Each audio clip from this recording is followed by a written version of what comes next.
আচ্ছা বলেন আপনি এই হিরোর যে আছে এইটা তো তার কলিজা, তার যে শরীরে দেখেন কিচ্ছু না, সবই কলিজা তার।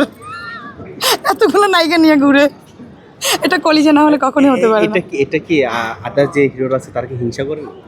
করতেও পারে, বলা যায় না। কিন্তু মেয়ে তো এখন ব্যাপারটা এমন যে মেয়েরা মানে কি যেন বলে, ভাইরাল হওয়ার জন্য অনেক কিছুই করে।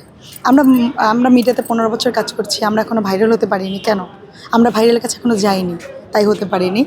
আর চিন্তা করছি যে ভাইরাল হওয়ার দরকার নেই, আল্লাহ যেখানে রেখেছে অনেক আলহামদুলিল্লাহ, সবাই চিনছে, কাজ করছি, সবার দোয়া আছে মাথার উপরে। হিরো আলমের কাছেই কেন মেয়েরা যায়?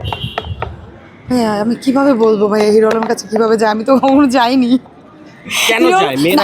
আরেকটা কথা আছে, হিরো আলম ওই যে একটা কথা নেই, মিউজিক ভিডিও তারপরে মুভি এগুলো নিয়ে যে কাজ করে, অনেক কথা বলে মেয়েদের। শুনেছি আমি সেদিন একটা মেয়ে বললো যে আমাদের বলে যে আমরা মুভি করাবো, শুটিং। হ্যাঁ।